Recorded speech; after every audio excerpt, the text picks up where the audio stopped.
আচ্ছা, তোমরা কি কোনোদিনও পাস্তার সাথে লেস খেয়েছো? আর জানো তো, আমার এইসব নতুন নতুন এক্সপেরিমেন্ট করতে বেশ ভালোই লাগে। তাই ভাবলাম এই যে পাস্তার সাথে লেস দিয়ে খেলে কেমন লাগে। তাই সন্ধ্যাবেলা কিন্তু বসে পড়েছি, বাড়িতে যা যা ছিল, সবজি সেরকম ছিল না, তাই চিকেনের টুকরো ছিল কয়েক পিস, তাই ওটা নিয়ে বসে পড়লাম বানানোর জন্য। প্রথমেই কড়াইতে দিয়ে দেবো রিফাইন্ড অয়েল, তারপরে আদা রসুন কুচি আর তার সাথে শুকনো লঙ্কা কুচিটা দিয়ে ভালোভাবে ভেজে নেব, যতক্ষণ না একটা স্মেল বেরোবে ততক্ষণ। তারপরে কাঁচা পেঁয়াজগুলোকেও দিয়ে দেবো, ওগুলোকেও 50% মতন ভেজে নেওয়ার পরে ওই কড়াইতেই আর একটু সামান্য তেল দিয়ে ওর মধ্যে চিকেনের টুকরোগুলো দিয়ে দেবো।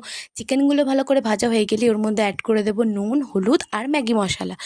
এই তিনটে জিনিস ভালো করে মিক্স করে নেওয়ার পর এর মধ্যে অ্যাড করব আমি চিলি সস, আর চিলি সসটা দেবো নিজের পরিমাণ অনুযায়ী, যাতে ঝাল বেশি না হয়ে যায়।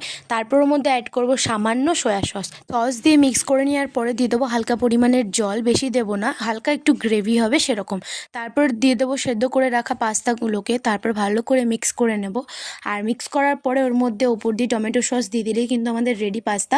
দাঁড়াও, আমার পাস্তাটা তো রেডি, কিন্তু এখনও এক্সপেরিমেন্ট তো করা হয়নি না। তো চলো এবার একটা লেজের প্যাকেট ছিঁড়ে নেব, লেজগুলোকে গুঁড়িয়ে নিয়ে দিয়ে দেবো ওপর দিয়ে, আর কিছু কিছু লেজের টুকরো উপর দিয়ে সার্ভ করে নেবো। তো দেখো, দেখতে তো জাস্ট দারুণ লাগছে, আর খেতেও এতটাই টেস্টি লাগছিলো যে কি বলবো। তোমরাও একদিন অবশ্যই বাড়িতে ট্রাই করো।